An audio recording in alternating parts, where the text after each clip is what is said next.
Welcome to another edition of the Team Turnbuckle Podcast on IB Sports Podcast Network. Team Turnbuckle is IB Sports' only wrestling podcast. I am your host, Chief Keith Fleming. With me, as always, Sam the Shooter Howe. And unfortunately, the ravishing one, Ronald Tinsley, is not here, but we have the Vince McMahon himself, R.C. Carlton. What's going on, RC? Hello. I'm happy to be on here. I want to talk some wrestling. It's been a while. I don't get to talk wrestling anymore because y'all made the show, which I'm happy you made the show, but I don't get to talk about the podcast that much.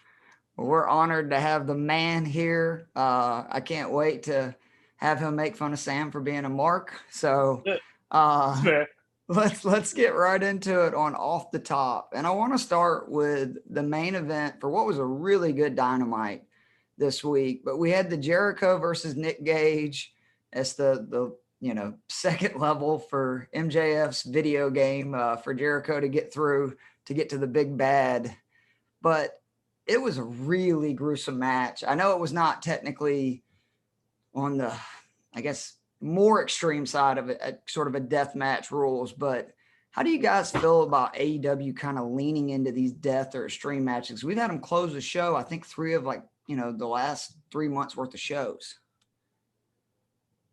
I'm fine with it in limited doses, and I thought that it was actually pretty savvy of AEW to do the, Nick Gage is kind of hot right now because of the dark side of the ring. I'm fine with it. I don't want a steady diet of it, but for the story that they're doing, I'm fine with it, basically. I struggle with it. Garbage wrestling, I really struggle with it. I know it has a place. I would prefer that place is Japan, where it traditionally is. It did fit the story, and I was curious because I'd never seen Nick Gage wrestled. I just had seen stuff on Twitter and Facebook, but again, like the thing with it's not savvy if you're trying to be a national company. Just as you see the thing with Domino's, I believe it was, with the sponsorship and them using the pizza cutter, them just totally distancing themselves from it, and also the fact that they might pull a sponsorship. So that kind of wrestling in your main event, I think, is counterproductive to you as a business, but it might pop a rating, and I think it did have the highest rated segment on there, but a lot of that was because it's Jericho doing it. So I have mixed feelings about it, but like Sam said, you do it sparingly, but I'd rather not see it, honestly, and I don't think it's going to help you with growth. Hardcore is enough to me. They could have done what WWE would have done, which is just bring it down a little bit, but they kind of, neuter it, I guess, is what I would have seen, just to like a hardcore match. They did a version. I know he does more, but they did a version of what he does. Yeah, it's too much for me. And again, that's my personal preference. I do wonder, though, if you're trying to build, this national show, that I just don't feel like that's for the masses. It's very niche. And to me personally, it would probably make more sense to have these kind of matches on pay-per-view. So that way you're paying for it. You kind of have to go out of your way to see it, to where, if you're just flipping through the channels to watch AEW, I don't really want to see somebody having a pizza cutter, taken across their face. But I will give kudos to Jericho. We question, what's he really going to, what kind of bumps is he going to take? What's he going to do? He took a beating. So the one thing that I did want to throw in there is that from the point of view of the AEW needs to differentiate itself from WWE, it's not a bad idea. Because WWE, we've seen the same hardcore matches, kendo sticks, weapon shots. They don't really hurt anybody. And so AEW can go, okay, this is what we're going to do. We're standing apart. And I appreciated that. Well, they already stand apart because they use blood. And their matches, they stand apart. Blood is enough to stand apart. I don't know if you want to stand apart so much that you, you could come up to American Idol and pull your pants down, you'd stand apart, but I'm not sure that would help you. Touche. But I see what you're saying. Yeah, they did a shot to a woman in the crowd last night coming out of commercial who it looked like was trying to get glass out of her hair. And I just, again, don't know if I'm buying a front row seat. That's what I'm paying to kind of have to deal with. So the There's CM a lot of kids that watch the show just before we go on. There are a lot of kids that watch it, and it's just like, I don't know. Like, do you want to limit yourself to that kind of thing where parents gonna be like, this Gallagher I show? don't know. Not to mention it ramps it up. We saw it with, Foley and those guys in the 90s. I get concerned about that as well. But the CM Punk hype and signing with AEW just continues to gain steam. He was teased, really, I felt like twice on this episode. First by Darby Allin, who during his promo where they said that Rampage on the 20th of August will be live at the United Airlines Arena in Chicago. Obviously, Punk being from Chicago. The bigger thing is it's United Airlines Arena. That's the big arena. So if you're going to tease this, it could get ugly if you do not actually have Punk show up or Bryan or somebody big in that. And then Darby obviously said you can't be best in the world basically without proving it. I mean, is Punk to AEW at this point inevitable? It better be. Because if these fuckers don't have a show up, I mean, if you're leaning into it on the show, like, it's one thing to have the rumors that Tony Khan hasn't officially confirmed or denied, but if these fuckers see a Punk, if he doesn't show up at that event, it's gonna be tough, man. These fuckers better deliver.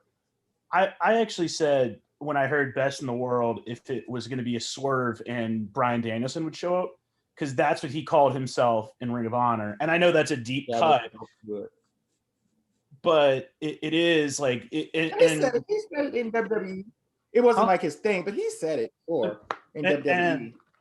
And so, like, I guess, like, it's one of those situations where, like, you're not going to be disappointed if Bryan Danielson shows up, but if Chicago would be the one place you could argue they would be. Well, Chicago might be. I get it. Like, if you're expecting something, like, it's not that you're disappointed. It's the same thing. Like, Rey Mysterio in the Rumble a few years ago. You won't be because you're a mark for both of them. Daniel Bryan is one of my top 5 favorite wrestlers. It's Chicago. If it's not CM Punk, we will be disappointed. Everybody except for you. I completely agree. I mean, you can't set this up and then pull the rug out, in my opinion. If I'm expecting Halle Berry and Sophia Longoria, Sophia Vergara shows up, I'm gonna be a little disappointed it wasn't Halle Berry because that's what I was anticipating. I'm gonna make it do, but come on. No. I mean, what I don't. Yeah, I see what you're saying. I'm just saying that, like, it's one of those situations where, like, you also kind of create a fit where fans are like, well, I can't really be disappointed, but I am. Like, what the fuck's wrong with you? So wrestling fans prove on a daily basis they can be disappointed and vocal about it. There was a report about Punk and Bryan that some of the Fox and NBC execs were shocked that Punk signed with AEW, but really more upset about Daniel Bryan. Does this surprise either one of you or make sense the way they described it, that they're shocked that Punk was signed? Because I think they thought, okay, he's done with what he said and he's never going to wrestle again. But Bryan, you got a wife that's total Bella, still, part of the WWE brand. Bryan has, meant so much to WWE the last decade. Does that kind of make sense that they're shocked about Punk, but upset that WWE let Bryan get away? The shock I get because Punk had worked, they had come and he was pretty clearly done with wrestling when he was doing that, the Fox Sports show. Being upset with Daniel Bryan, like, did you know the guy? Because I don't get how okay, cool. Like, he'll come back. I think that he'll probably do 3 years or whatever, but he'll always, he's talked about wanting to wrestle into his 70s. So I think that Danielson will probably wrestle, around, but I mean, he'll be an ambassador at some point for the WWE. He's just going out to solidify that he's the best of his generation and possibly the greatest of all time. I think that executives usually are, when you listen to anybody that's a movie director or a writer or a comedian, anybody that has to deal with network executives, I've never heard anybody say anything really positive about network executives, and they don't really have their finger on the pulse, whether it be Eric Bischoff or Dave Chappelle or whoever you hear talk about, any creative person that you hear talk about network executives, it's not positive. So they're not really in touch. The Daniel Bryan thing should not be a surprise, but I don't. The funny thing is, Daniel Bryan, or Bryan Danielson, as it will be, I guess, he doesn't move the needle for WWE anymore, but I think he's invaluable. He's like the Yankees used to do this all the time. You just sign somebody to keep them away for the Red Sox because they had so much money. And this is like a guy, especially with Punk, but this is a guy that you probably want to keep away because you're actually letting him be in his element, actually, and probably revitalize his career. And I think he can have an impact a big impact in AEW. So, but I think the network execs are just panicking because they hear news, and wrestling actually got on their dashboard, but what they were reading, that's almost mainstream news what they're doing. RC, me and Sam, it's the Simpsons, right? We always go back to the Simpsons with the executives. Yeah, but the other thing is they've spent, especially Fox executives have spent a shitload of money for SmackDown. So I get being like, guys, like, goal. We brought back CM Punk, right? Like, we brought him back just to do a after show because we know how valuable he is. And then, you can't kind of close this. It makes me wonder the response, if it is true about Punk and Bryan. Like, what is WWE going to do? Are we talking about bringing Becky back? Does this mean Lesnar is inevitably coming back? Like, where can they go? Seriously, like, what can they do to, sort of grab the headlines her hair back? is red or orange again. Did you see that? Her hair, she's almost there, Keith. She dyed her hair back. She's close. Wait. Oh, I can't wait. She's so close. I love her too, but she had a baby. I'm not rushing her. Oh. You have not get back in the ring 2 weeks after you gave the birth. You haven't done that to a woman yet. Once you might have more sympathy when you've done that to a woman. Brittany's like, no way. I think one thing. I think it's going to take a while because Vince is in denial. You see that? I believe it was a stockholders meeting or shareholders call or something like that. And he basically said, yeah, they're not AEW isn't a threat the same way that WCW is a threat. I don't see that in terms of impact. Well, you didn't see it with WCW before it happened. I think I would be bold. If I got both of them, I'd go to Monday nights and push the hell out of them. What do you got to do? You're going to pop a rating of some kind. They're doing 1.6s and You're doing 1.1. I'd go after them sooner or later. But, and it usually pushes and gets more interest in wrestling. Even TNA, when they did it, they had a fraction of the ratings, but it's better ratings than what we're seeing now. So I don't know what WWE is going to do, but I think they're going to bury their heads in the sand until the ratings are almost identical. That's how they what they did when NWO came out, right? Like, they had the Godwins, I think, on the Raw after the NWO was formed. It took them a while. Everybody wants to think it took them a lot longer than, exactly. Like, they were doing get the ass whipped. Vince needs to get hit in the mouth before he even, because he doesn't watch it. That's the most annoying thing about him. He doesn't watch other wrestling. Well, he never has. Yeah, that's what I'm saying. I'm saying for his life, he doesn't watch it, hasn't, doesn't, won't, whatever. This is not to pull a Rick Pitino, but what can WWE do? Undertaker isn't coming through that door. The Rock isn't coming through that door, and if they do, they're in their 50s. And you can't. You can bring Becky back; that'll pop a rating, and obviously she's a big deal. But you can't bring these. How many big names? Austin can't come back and wrestle. Rock isn't going to. There's just all this stuff that there's kind of run out of what they can do. The Queen of the Ring now appears to definitely be happening this year. It's going to take place in Saudi Arabia. What are they thinking? Fuck this company. I'm sorry. Reading that legitimately made me angry when I saw it.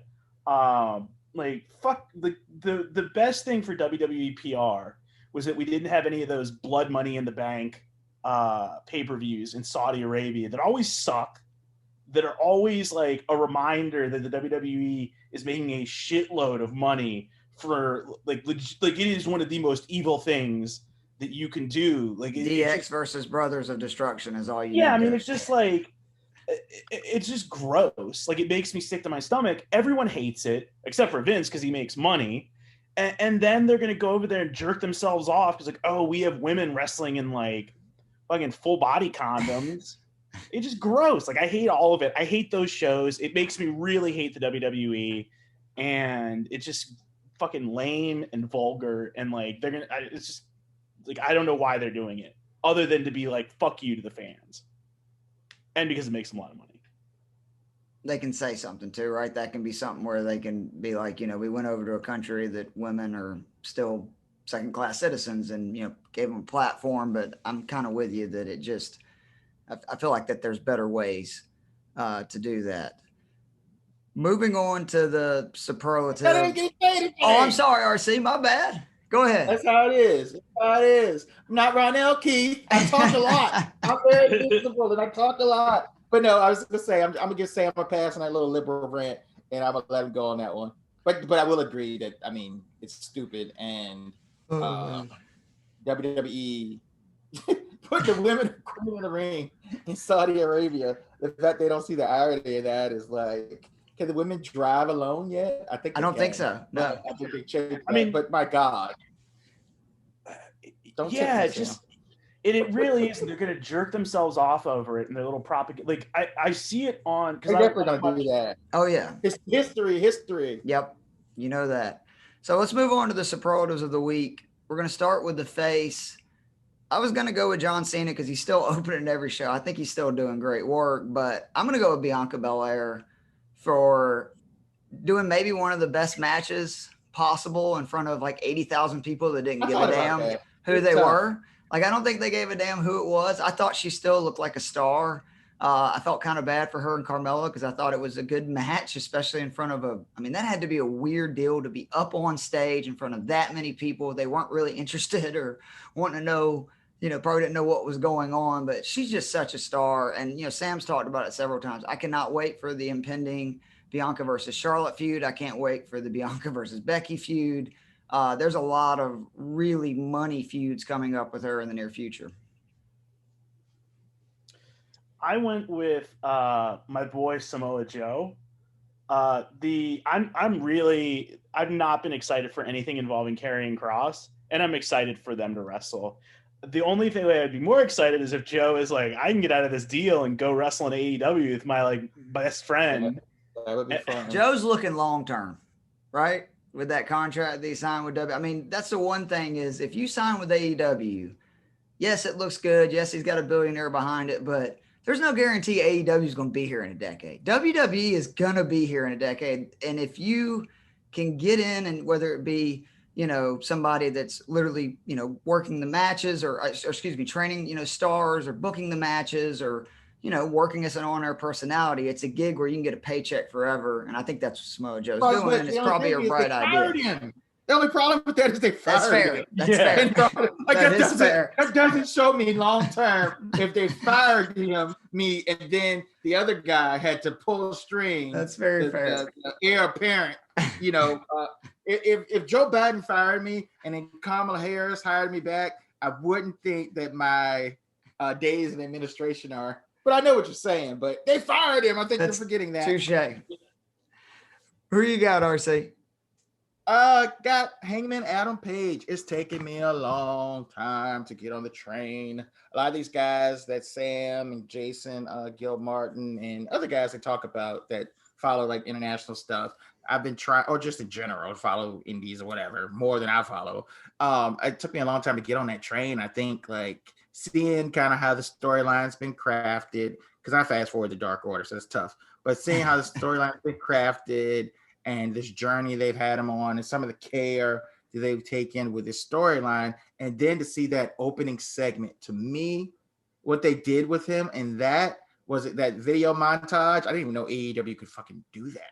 Like, I didn't know they had that in them. Yeah. And so I thought that was great. And even him losing to Omega, to me, in the 10-man tag or 5-on-5 tag, it just furthers the story. Your hero is supposed to have a setback or two on the way to the journey. And they're kind of, sort of, in the best way wrestling can do, a hero's journey. Why we stay with... Oh, go ahead, Sam. I was going to get to sort of why... Well, anyway, go on. Go ahead. Sorry. No, go ahead. No. I was going to talk about more the sort of tease where I was going to go with that. But sort of my flip side of that is my heel of the week is Kenny Omega. I thought that, really, it didn't even beat him in a title match. Like, that was kind of the disheartening thing. But if you're a fan of his, is that it's like, man, like it's. Have they explained that before, that a loss is a loss no matter what? Because they made it seem like just because he lost, period, he fell below Christian Cage and some of those other guys. The storyline was that if Kenny Omega lost, he didn't get a title shot. Okay. That was the stipulation. No, I just wanted to make sure, because they made it seem like later in the commentary that it was more that just he lost. So therefore, I got that now. Okay. Yeah, but they point out that it's single. Like when they do the thing, when they do the records, they point out in singles, in tag, or whatever. From what I've noticed. It's just sometimes hard to follow their rankings and where they come from. And excrement, as Jay Cornette calls him, can be a little inconsistent. Even I like Excalibur, but he can be a little inconsistent. The more I kind of block, if it's a bad if it's a mediocre announcer, I can block him out. I can't block out bad. So I think he's just average. Honestly, I think people pick on him. But if people started complaining and I started listening a little harder, I'm like, oh, this is not good. Definitely slipping. I think the issue with Excalibur is that the 3-man booth is not good for him. It's never good in anything, anywhere. And I love JR, but like, can you remember if it's WWE, AEW? Sometimes it's like, Jared, do you know where he's at? He called a pinfall. He called a pinfall on a 2 count last week. He told him that they had to break that they needed to break the hold in the Jericho match when he got to the ropes. He goes, he needs to break the hold. And I think it was Shivani goes, that's not a rule in this match. It's anything goes. I will say the wrestlers aren't doing much. That's just as bad for a wrestler to grab ropes in a garbage match as it is for the announcer to go by it. It's bad. You almost got to, I don't know. You almost got to sell the stupidity. I don't know who's worse, but you almost got to sell the stupidity of the wrestler. So why are you going for ropes in a garbage match? Good. Just to add on to Omega, I'm going to include the Young Bucks as well for the Hills of the Week. The entrance that they did, and I give a lot of grief to the Young Bucks and Omega because I don't really think they're as big a stars as everybody else thinks they are, but they're one of the few guys that get away with something like that is so cheesy, but also so infuriating. It was just so great when they were dribbling the balls at the beginning with the basketball music going. It was just, I mean, that's peak heel work. Like, I mean, I'm at home wanting to boo them because I'm just like, look at these assholes. Like, can somebody please put them in their place? It's also a good corporate, like, it's a way of doing a corporate sponsorship that is not like obnoxious. Not having zombies outside the ring. That wasn't obnoxious to you? I mean, it wasn't power driver? It was. Like, I thought it was the worst thing. Honest to God, I thought it was the worst thing I've seen on AEW. First of all, they're heels, so why are they doing a Space Jam come out? It doesn't even fit in there. Second of all, y'all are white, but to see 5 white guys come around dribbling a basketball, that are none of them are over 6'3", and like I couldn't. I almost turned the TV just on principle. It's as bad as those commercials where the NBA player is advertising like the Marvel movie. But at least I know it's an NBA player and it's a commercial, not actually. I just thought, oh my God. But isn't that part of them being heels is they know that it's bad and they know that it's going to. No, they don't know it's bad because they act like that anyway without basketballs. That's how they come out. That's very fair. Without basketball. They don't know it's bad. Like they don't know that this is not. I mean, did they draw heat from that? I thought that they did. I because of all the Jordan stuff in North Carolina, because they kept saying the Jordan. I'm talking about the interest. I didn't hear a lot of booing. I just heard the music and them doing their thing, but I don't know. I didn't hear much of a reaction. Maybe I'm wrong, but I didn't catch it. My assumption is that the same way that the NBA players advertised the Marvel movie was that Turner people were like, well, we're owned by Warner Brothers, so but you choose who does it though, not the heel. The heel being the face. People. I thought that was kind of a fuck you to the. Anyway, that's if they were the Monstars, I would understand it. It would make more sense. I don't know. It doesn't. I don't see how that helps their character. I mean, if they came out as the fucking Avengers, would that be good? No, it's the same thing. Yeah, that's fair. The RC, who you got for your heel of the week? Oh, Bobby Lashley, dominant. I hate the fact that he did it to the Hurt Business, but the story they're telling, it made sense. But I guess, I still don't. They're always the Hurt Business. They're always the Hurt Business to me. but one of the worst destroyed mistakes Cedric of breaking up a Alexander. faction in a while. Right, he destroyed Cedric and he destroyed Shelton, who I love. And it was just, that's what he should be. He should be kicking ass. Less talking, the better. I'll take both of them. All right, let's The go. black on black crime, though, continues. I mean, Keith Lee last week, both members of the Hurt Business. It's like, can this guy get a clean win, like a real clean win over McIntyre, not like the one at WrestleMania with, I know. Honestly, the thing about that, it doesn't bother me. Sometimes it is. When there aren't that many black guys, it bothers me. But when you're consistently putting black people out there, you're gonna run into each other. So it doesn't bother me as much as when, like, I don't know, when they didn't have Cedric and Shelton on the show. You know, there are more. They're like, at this point, so we at one point, I think it's kind of, is it still the same? Like, most of the champions were champions of color when they all came out there. So it doesn't bother me as much, but I know what you're saying. They do that. All right, let's stay with RC. Who's your wrestler on the rise? Oh gosh, my wrestler on the rise is Reginald. I like it. It's underrated. He's really low. I can't stress how low key star that, but there's a role for him. He's very athletic. He's entertaining. Kids will like it. He could be kind of a annoying heel if he wanted to be. I was wondering how they were going to start him and convert him to the after dealing with the women, and they've done a good job of it. Now, will it last? Will it be consistent? He won again today. Well, he won by disqualification again today, so he's still, I don't know how, but I like that sometimes the 24/7 champion actually has matches instead of the comedy running around. So, and I'm impressed. From a Cirque du Soleil person, whatever. So he's cool. Sam, was he an indie darling? Money. No, not that I know of. That my indie knowledge has gone drastically downhill ever He's since. like newer, I think. I think that he feels newer. I mean, because he has a body that it surprised you to see him move. Like, I know he's short, but it's like, I didn't expect him to be able to, bounce around the ring. And no, it's a trampoline, but his entrance, the way he jumps into the ring is really cool. Like, very athletic dude. Yeah, I'm trying to like low-key Google search him. Well, let's worry about your wrestler on the rise, and then you can Google. My wrestler on the rise is Hangman Page. I actually think that and we talked about this a little bit, but I think that he actually, Punk and Bryan coming in and bumping him from the All Out main event is great for him, because he needed, for the story that they were telling, he needed to lose to Kenny Omega one more time. He needed to have the Dark Order have his back and have him sort of gain confidence from that and go on a run.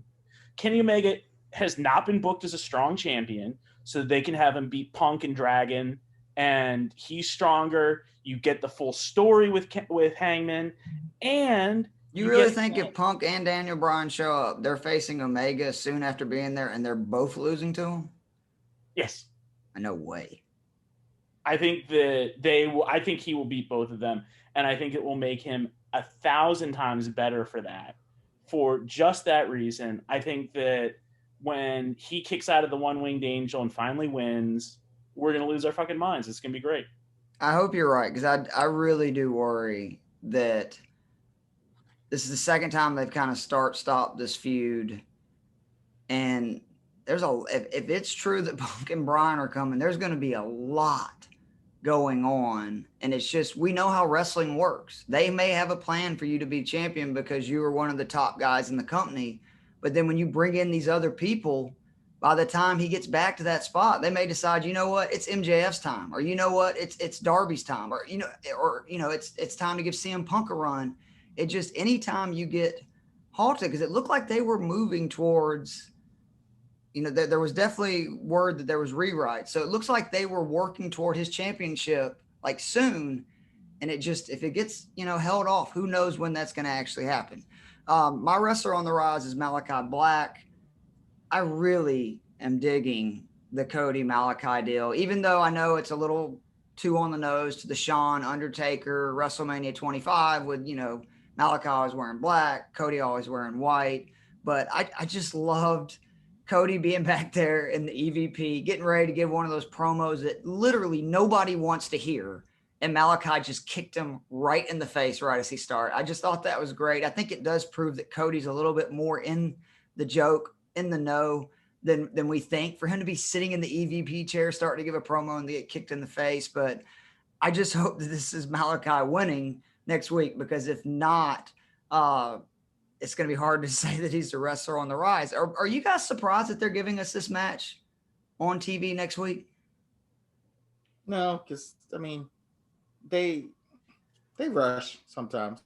So does Cody's stuff feel siloed off to you guys? Like, it feels like you have AEW with all the stuff that's going on, and then Cody stuff.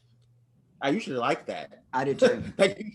I feel like the product has gotten better, I would say, in the last 3 to 4 months. But it's always kind of been like Cody does like his own thing on the side.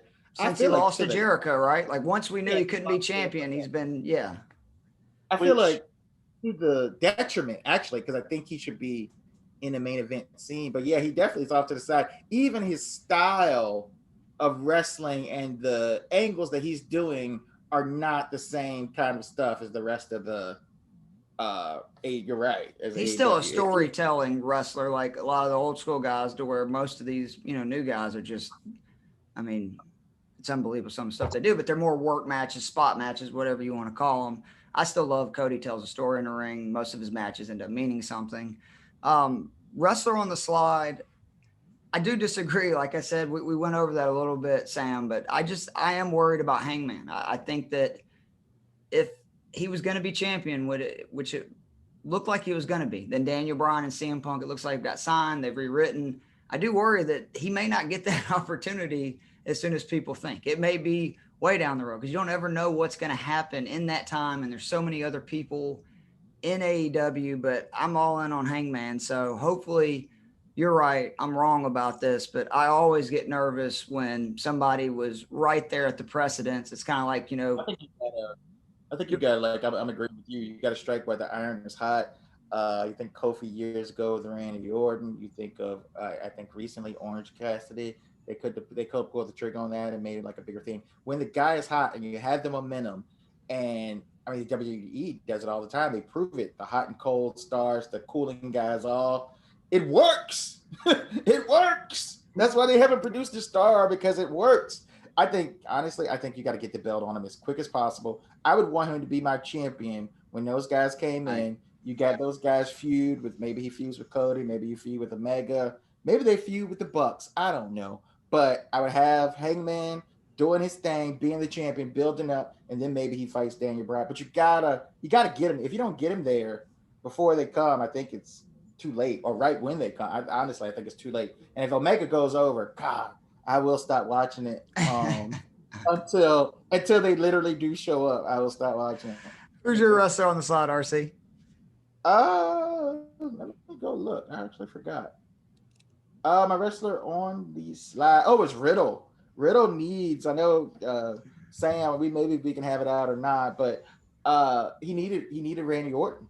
And the further away Randy Orton is, the further away he is from being as hot as he was. That was working.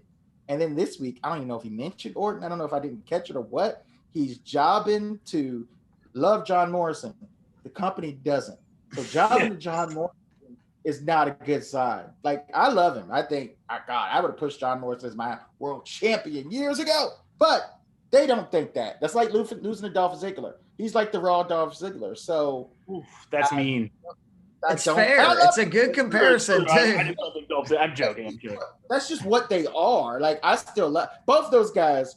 I had a company 10 years ago. Both those guys would be my champions. I'd push them. They'd be my Ric Flairs for like a year. But that's not how they felt. And so definitely my guy Riddle, and I think the Orton thing, he had something. And it's just because it looks like it's more serious. It's slipping. But I keep pushing it. Fuck it. Keep talking about Randy every time. It works. And I'll be honest with you, one of my big problems with Orton and why I hated him for so long was that, like, no one ever came out of a feud looking better with him. And I've warmed to him because he's really helped get Riddle over. He helped get Daniel Bryan over too. I'm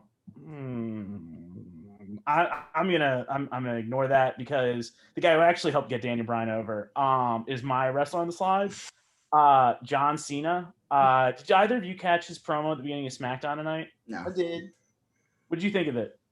It's everything. It's Cena. I don't know. Somebody said Cena was great on the mic. Cena will do a 10-minute That's promo.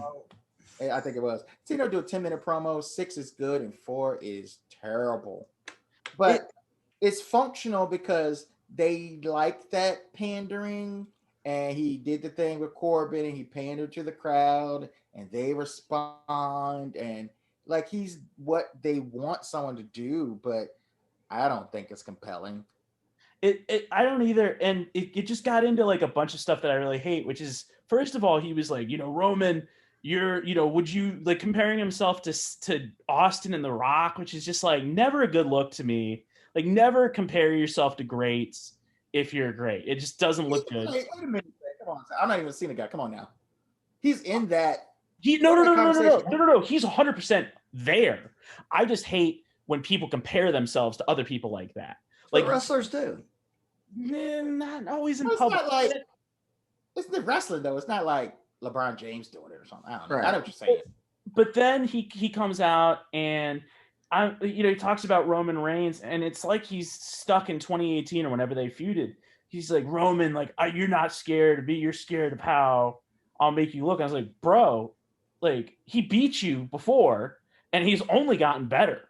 Like, like Cena came off as delusional, and then the whole thing with Corbin honestly pissed me off because it's such a microcosm of how the WWE doesn't get good guys. Just like Corbin comes out and is basically like, I'm broke.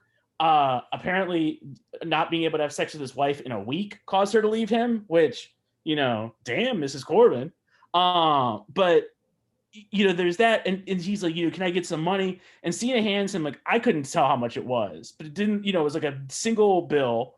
And then he's like, come on, John, like, you're a celebrity. And like Cena finally ends up giving him the AA. And it's like, couldn't he have at least hit you? Like, you just beat up a guy who's completely down in his luck. And why am I supposed to cheer you? Like, it was just, it left a bad taste in my mouth. And Cena did so well when he first came back, and then last week where it was like, man, like, I really miss Cena. And then he did that promo tonight, and I was like, oh yeah, beat the shit out of him, Roman. I'm looking forward to this. My biggest problem with him is, and Triple H used to do it a lot, and The Rock, but it was kind of entertaining. It's like he puts guys down, or I guess instead of over, he puts guys under in his promos in a way that diminishes them. Yes. And that's something, especially knowing they're probably going to beat him anyway, right? That was always my problem, is he talked really down to him, then you beat him in the ring. Yeah. And Ric Flair, like, always would put a guy over and then say, hey, but Triple H got better at it, ironically, when Ric Flair came. But and The Rock used to trade barbs, and they would go back and forth in the Attitude Era. But A, it's not that era. And B, don't bring up the fact that Roman had all these stop and start pushes and took so long. Why? He's new. Why would you put that? You should be putting him over at what he's done, but you're still not good enough to beat me. Really, he does that. He did it to AJ Styles. He really destroys. He did it to Alberto Del Rio. Yeah, like that car you drive isn't even yours. Yeah, he tried to do it to Punk too. He destroys the essence of the other person's character. So that is, you don't do that. They don't. That's a flaw that he has, and he's done a lot of good things as far as giving, but in these promos, he's not giving, and he destroy. You cut someone, but you do not. You can say, hey, you're delusional, you're arrogant, you're grandiose. You look at your cousins, they did everything, and you try to take credit for it. You point to my flaws, but you don't go and destroy the mystique of my character. That's not okay. It feels like, and Triple H used to do that. And The Rock, it was less so because, like, the guys he did it to were people like The Big Show or Billy Gunn, where it was like they just couldn't punch back. I mean, think about the stage he gave Jericho for his, debut. And but with Cena, it's like, it's exactly what RC is talking about, where he, the you don't even own those cars, and it's so congrats, like if Cena beats him, imagine watching the movie and saying the guy saying, hey, your stunt double did that. Yeah, I mean, so if Cena wins, congrats, you beat a tomato can, and if he loses, then so what? Doesn't really matter because Roman was trash anyway. But loyalty, hustle, respect. Let's go to the match of the week. I know me and Sam both loved the 10-man tag match at the beginning, particularly just because not only I think it was a little shocking to see Omega win, because I think most people thought, right, going into that match that Hangman and the Dark Order were going to win and we were going to be leading to the title match. So that was a little surprising. The match in the ring was really good. And I also like the fact that they had two guys left. How many times do we see that in these 10-man tags where it comes down to Omega and Hangman? You kind of know when the match is going to end. It also made Hangman look really great because he had 3-on-1 and then 2-on-1 all the way to the end. I just thought it was a really good match. That was yours as well, right, Sam? Yes. And I liked that it was as much, we talked, RC mentioned, or you might have mentioned it about the guys are less story driven in AEW. One thing that New Japan doesn't do for me is that a match without a story behind it, like wrestling for wrestling's sake, as Vince would say, not that exciting for me. When you have a story behind it, what this tag match really did, because I really wanted Hangman to lose because I wanted the story to be told the way that I wanted it to be told. They've done such a good job with it over the last 2 years. And then when Hangman lost, I was glad that they were doing the story, but I was also had that Mark reaction. I was like, oh, really why would have liked to have seen Hangman win. And it's when you can do that, where you can get the logical part of me to be happy and then the emotional part of me to not be happy. That's one of the great things about wrestling. And I thought it was great. RC, give me your match. But real quick before that, who do you think now is going to be facing Omega at their next pay-per-view? Like, where do you go? Seriously, if it's not Punk or Bryan, I mean, they can Cage, still find a way. They can still find a way for Hangman. Yeah, that's true. I forgot it is wrestling. Wrestling. I mean, all right. Not seen the stole a contract with somebody's name on it. Just a couple seconds ago, or an hour ago. My match of the week is Jericho versus Gage. Not because it was a great match, just because sometimes the match is the match because it's the most significant and talked about match, and it was a spectacle. And sometimes couldn't look away. That's what it's not. It's not the star rating, but the most significant match in all of wrestling was Jericho versus Gage. It's like a car crash, right? You can't look away. I was like, I fast forward through AW shows and look at the parts I wanted. I was actually excited to see it. I was curious. And then once I was curious, I realized it was like really bad sex, really bad missionary sex, as Roman would say, as my tribal chief would say. Do you know what's funny? I was talking to Keith earlier and I said that wrestling is kind of like film. And you have moments like Punk, Cena at Money in the Bank was like The Godfather, or let's say Goodfellas, not perfect. And then you have Gage matches, which are kind of like the porno that you judge yourself for watching. And then really bad horror films, right? Or really bad movies just to people that watch. I mean, horror films don't necessarily leave the person emotionally and physically scarred the way they Fair enough. They can. Yeah, they can. The storylines you need to know. I'm really fascinated. Of course, again, I have not watched SmackDown tonight, so I don't know what happened, but the title picture on SmackDown, because it was shocking not to see WWE. And I know we're going to get to Cena versus Reigns. That's not the, it's how are we going to get there? Because it was really surprising to see Finn Balor come out and Roman Reigns just say, no, like, I'm not going to take you on. And again, I hope this leads to maybe Cena changing his character a little bit. Maybe Reigns changes Cena a little bit. Because Cena. No, they just had Baron Corbin come out, knock Finn Balor out. Then Cena came and beat up Baron Corbin. Oh my God. Sometimes I hate WWE. Well, that's why I wanted to see it. I had it on my DVR. That's why we started at 9:30. So. Well then screw that. Never mind the SmackDown title picture. We're just going to go back to who's going to show up first? Is it going to be Punk or Bryan? And if Punk doesn't show up in Chicago, I think we might, we always see this signs that say, if Cena wins or Punk wins or whatever we ride.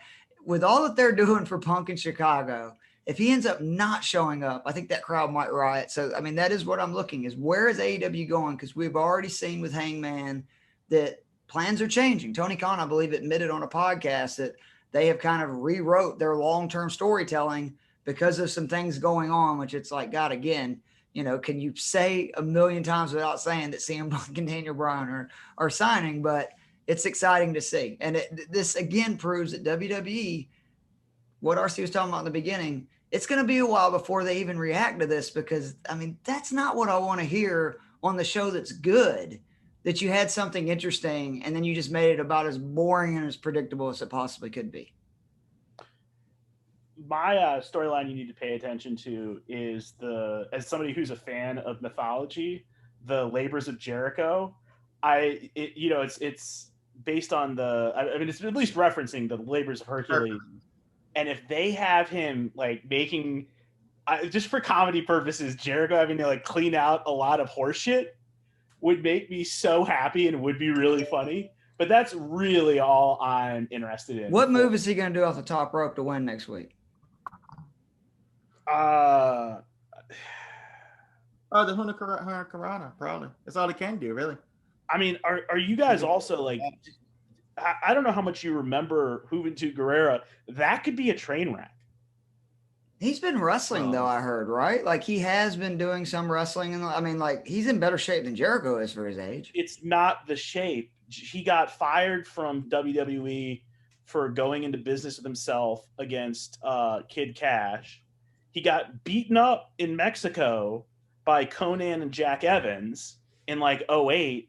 And he's just like a head case. Like there's a legitimate chance that he'll go into business for himself. So honestly, to me, that's almost more potential for a train wreck than the match with Nick Gage. Well, I was going to say, you just had Nick Gage. I don't think it's that big of a deal. RC, what's your storyline? Just Edge and Rollins. I think it's interesting. They have some history. I think they both can be very good storytellers when they want to be. And I think Edge will push Rollins out of the comfort zone that he loves to be in. Do you think that it's fair to say SummerSlam this year is WrestleMania? Because it's going to have a full crowd. They're going to have live shows up until it, that they're going to kind of treat SummerSlam like what they would treat normally WrestleMania? No? I mean, SummerSlam has been the better show for a while now. I don't know about that. WrestleMania was really good this year. Yeah, but it was kind of a low-key card. I mean, just with the, they didn't bring anybody back, which is surprising. They didn't have quite the build-up. It just, to me, it seems like, because, it looks like we already know that it's Rollins Edge. There's a lot of matches that they're building towards instead of things that were either just thrown together at the end of a really long feud. It feels like to me that, maybe they're giving a little bit more effort with SummerSlam, but you're probably right that it's WrestleMania. Why would they give more to SummerSlam? RC, it's your empire. What do you want to plug? Nothing. Me, the greatness of me. I don't even like the plug segment, but we should do it. Don't message him. Right? Like that should be the main plug. Don't message him. By the way, that was low key the thing that I did as a joke to pop a laugh out of RC. Was I did in the entertainment group, I did a thing about how Batman was the best cartoon of all time. And I was kind of pandering him to that, even though I really believe it. I think it's the best kid show of all time. But then I was like, this can't be too obvious. So I was like, if you have any issues, RC, direct message RC. He loves it. Someone did successfully inbox me and appeal the 28-day suspension. So, but I was in a bad mood, so overreacted. So he was okay. Just the whole empire. Yeah, I'm definitely going to plug the podcast. They're great, not just because I'm on it. The ones that I'm not on are actually probably the ones I enjoy the more. Do You Have a Minute, Fam? For the group is it's always funny that you got a minute RC to show Alan what humor actually is. What's up with this little rivalry between you? Because Alan's talking about how your jokes are not good. Now you're saying RC showing him how it's funny. Is this another budding rivalry that I don't know about? Do I need to have an intervention? Do I need to mediate some kind of a podcast or intervention between the two of y'all? I'm just busting balls. He has enough enemies. Yeah, I'm just busting balls. I would like to plug. Usually white. At least it's want to be black. They're usually white. I would say the Patreon, the $5 a month, it easily pays for itself with the gambling picks. pays for itself with the mutes. It's just a great way to contribute to the show. I get nothing from it, but so I don't want people to think that I'm plugging it because I get some piece of it. But it is, it's for all the entertainment we get out of this supporting stuff. the brand. It's not easy to do all the things we do, advertise everything, and that's what it's all about. So yeah, I mean, I'm just saying it's definitely worth it. You got something out of it. You needed somebody. That's right. Thank you. So it does. It's good. So yeah, I definitely would plug the Patreon. Again, I just want to say IB Podcast Network, Spotify, Anchor, iTunes. Please be sure to rate, review, share. If you're not following social media pages, Instagram, Facebook, Twitter. Alan told me we may have a TikTok. I don't really know what TikTok is, but apparently that's coming. So I'll have to figure that out. I know I'm probably old. get banned from it. You can't even. He doesn't even have an account that can post in the group. I mean, we'll talk about it on You Got a Minute Fan podcast. He doesn't have an account left that he can. That's a fair point. It's Silky Johnson or whoever he is at the moment. I can't post approval because he's been so many strikes that it makes me approve his post. I took his adminship away because they'll shut the fucking group down if you get too many violations.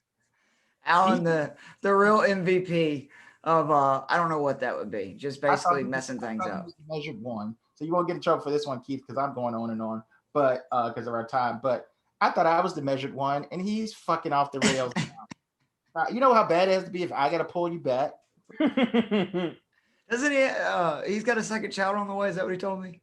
Or no? Well, that's news to me if he has. Well, I hope I didn't break news there. But I figured maybe that could be it. But Alan, get your shit together. Alan, but you know what I mean. Yeah, get your shit together, Alan. For Chief Keith Fleming, really appreciate RC coming on. We obviously missed the Ravishing One and Sam the Shooter Howe. This has been another edition of the Team Turnbuckle Podcast on the IB Sports Podcast Network.